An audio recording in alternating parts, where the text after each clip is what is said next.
నది పునరుద్ధరణకు సంబంధించి ప్రశ్నలు అడగడం, సూచనలు చేయడం, ప్రభుత్వం వైపు నుంచి వివరణ కోరడం జరిగింది. మా సహచర మంత్రివర్గ సభ్యులు వీలైనంత మేరకు వాటికి సంబంధించిన సమాచారాన్ని అందించే ప్రయత్నం చేసిండ్రు.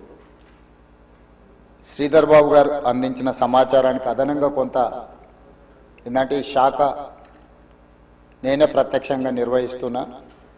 చాలా సందర్భాలలో ఈ సమీక్షలో కానీ కన్సల్టెంట్స్తో కానీ అధికారులతో కొన్ని నెలల తరబడి సమీక్షలో నేను ఉన్నా కాబట్టి నాకు కొంత అదనపు సమాచారం తెలుసు.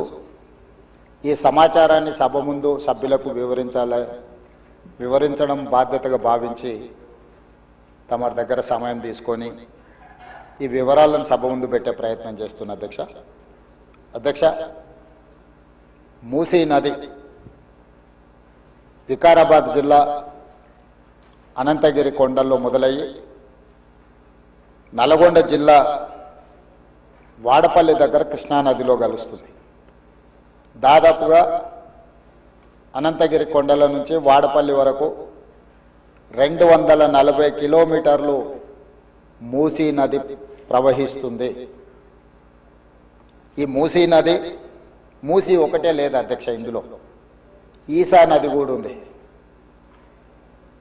मेरे ख्याल से अकबरुद्दीन साहब को पता है, उस्मान सागर से नीचे बापू घाट तक मूसी नदी आएंगे. हिमायत सागर के ऊपर ईसा नदी है, वो नदी आके बापू घाट में, ये दो नदियों का संगम, इसीलिए बापू घाट वहां बनाए. కన్యాకుమారి దగ్గర 2 సముద్రాలు 2 నదుల యొక్క సంగమం దగ్గర మహాత్మా గాంధీ గారి అస్థికలు ఏ విధంగా పెట్టినరో ఈరోజు వికారాబాదులో మొదలయ్యే మూసా, రంగారెడ్డి జిల్లాలో ఇతర ప్రాంతాల నుంచి మొదలయ్యే ఈసా నదికి సంబంధించి హిమాయత్ సాగర్ ప్రాజెక్ట్ ఉంది. మూసీ నదికి సంబంధించి ఉస్మాన్ సాగర్ ప్రాజెక్ట్ ఉంది, అంటే గండిపేట ప్రాజెక్ట్. ఈ 2 నదులు వచ్చి లంగర్ హౌస్ దగ్గర ఏదైతే బాపు ఘాట్ ఉందో అక్కడ ఈ 2 నదులు కలుస్తాయి. ఆ 2 నదుల కలయిక దగ్గరనే మహాత్మా గాంధీ గారి అస్థికలను పెట్టి బాపు ఘాట్ను నిర్మించడం జరిగింది. అధ్యక్ష, ఈరోజు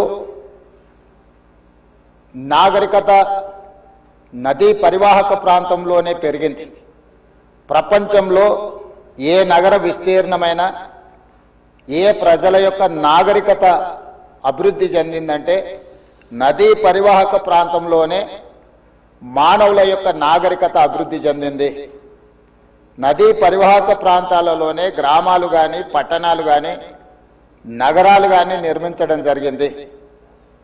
ఈ నదీ పరివాహక ప్రాంతంలో నిర్మించిన గ్రామాలు మనకు ప్రతి ఊరికి ఆనుకుని చెరువు ఉంటుంది. ఊరి యొక్క తాగునీరు సాగునీరు అవసరాలు తీర్చడానికి పట్టణాలలో కూడా మీరు పెద్ద పెద్ద లేకులు చూసారు.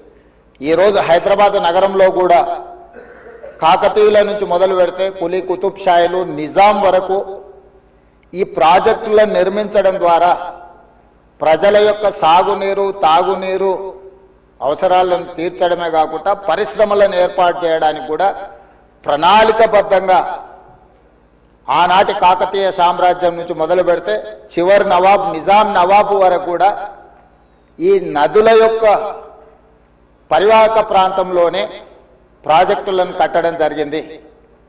ఈరోజు మంజిరా నది ఉండొచ్చు, నిజాం సాగర్ ఉండొచ్చు, లేకపోతే ట్యాంక్ బండ్ ఉండొచ్చు, ఉస్మాన్ సాగర్ ఉండొచ్చు, హిమాయత్ సాగర్ ఉండొచ్చు.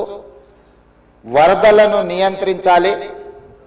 1908లో ఈ నగరం మీద వరద తుఫాను ఉప్పెనై వేలాది మందిని బలిగొన్నప్పుడు నిజాం సర్కార్, నిజాం ప్రభు మనసు చెల్లించి ఈ సమస్యకు శాశ్వత పరిష్కారం చూపించాలి అని చెప్పి ప్రపంచ స్థాయిలో ఆ రోజుల్లోనే టెండర్లు పిలిచి సాంకేతిక నిపుణులను నియమించి మోక్షగుండం విశ్వేశ్వరయ్య ద్వారా శాశ్వతంగా ఈ నగరానికి వరద ముప్పు నుంచి రక్షించడమే కాకుండా తాగునీటి సమస్యను పరిష్కరించడానికి 1908లో నిజాం సర్కార్ ఈ కార్యక్రమాన్ని ఈ ప్రాజెక్టును చేపట్టడం జరిగింది.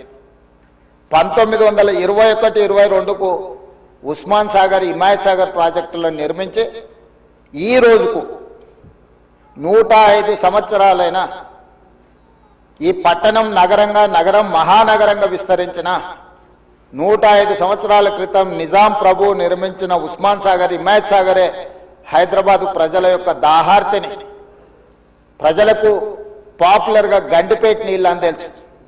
హైదరాబాద్కి ఎవరైనా వచ్చి కొంచెం హుషారైతే గండిపేట నీళ్ళు అడ్డట్టున్నాయని అంటుంటారు మనోళ్ళు పెద్దలు. అంటే గండిపేట నీళ్ళలో వికారాబాద్ నుంచి వచ్చే నీళ్ళల్లో ఒక గొప్ప మహత్యం ఉంది. వికారాబాద్ అడవి ఏదో పిచ్చి మొక్కలతో మొలిచిన అడవి కాదు అధ్యక్ష, వనమూలికలతో కూడుకున్న అడవి. వఖారాబాద్ కా హవా లాఖోం కా దవా, అంతేనా అధ్యక్ష? లాఖో మరీదోం కా దవా. టీబీ వచ్చిన వాళ్ళని తీసుకెళ్లి వికారాబాదులో వదిలేస్తే అక్కడ 3 నెలలు ఉంటే నేచరే వాళ్ళని క్యూర్ చేసే విధంగా, అంటే నిజాం వికారాబాద్ అడవులను పిచ్చి మొక్కలతో కాకుండా వనమూలికలతో కూడుకున్న చెట్లను నాటి వాటిని పెంచడం వల్ల వికారాబాదులో టెంపరేచర్స్ తక్కువ ఉంటాయి అధ్యక్ష. హైదరాబాదులో ఈ చుట్టుముట్టుతుండే టెంపరేచర్ కంటే 2-3 డిగ్రీలు వికారాబాద్ అనంతగిరి కొండల్లో టెంపరేచర్ తక్కువ ఉంటుంది. అక్కడ గాలి, అక్కడి నీరు చాలా గొప్ప వనమూలికలతో కూడుకున్నది. ఆ నీళ్ళే గండిపేటకు వచ్చి ఆ గండిపేట నీళ్ళే హైదరాబాద్ నగరానికి ప్రజలకు తాగడానికి ఇవ్వడం ద్వారా మన ఆరోగ్యాన్ని కాపాడడం కాకుండా మనకు తెలివితేటలను కూడా మెరుగుపరచుకోవడానికి నిజాం సర్కార్ ఇవన్నీ ఏర్పాటు చేసింది అధ్యక్ష. కాలక్రమేణా స్వతంత్రం వచ్చింది, సాంకేతిక నైపుణ్యం పెరిగింది. సాంకేతిక నైపుణ్యంతో నగరాలు అభివృద్ధి చెంది జలవనరులను కాపాడుకోవాల్సిన మనము ఆ దిశగా ప్రయాణం చేయలే అధ్యక్ష. శాశ్వత సమస్యల్ని పరిష్కరించి మన ఆరోగ్యాన్ని కాపాడే జలవనరులను కలుషితం చేయడమే కాకుండా కబ్జాలు పెట్టి ఫామ్ హౌజులు కట్టి ఫామ్ హౌజ్లో డ్రైనేజ్ లైన్లు తీసుకెళ్లి ఈ గండిపేట హిమాయత్ సాగర్ కలిపిండ్రు అధ్యక్ష.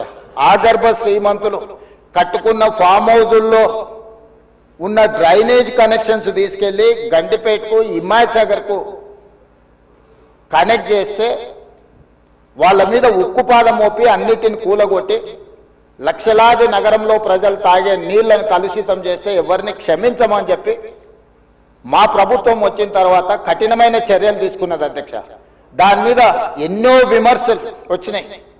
జన్వాడలో ఫామ్ హౌజులు, మొయినాబాద్లో ఫామ్ హౌజులు కట్టుకున్న వాళ్ళు నా మీద దాడి చేసిరు. లక్షల కోట్ల రూపాయలు సోషల్ మీడియాలో ఖర్చులు పెట్టి బద్నాం చేసే ప్రయత్నం చేసిరు. అయినా మా సంకల్పం మంచిది, పేద ప్రజలకు మేలు జరగాలన్న ఆలోచనతో ఎన్ని విమర్శలు వచ్చినా వెనక్కి తగ్గకుండా 100% ఆ కార్యక్రమాన్ని ముందు తీసుకెళ్లే ప్రయత్నం చేసి, అదేవిధంగా మాకొచ్చిన అవకాశాలలో ప్రపంచంలో చాలా దేశాలు తిరిగినాం అధ్యక్ష. చాలా దేశాలను చూసి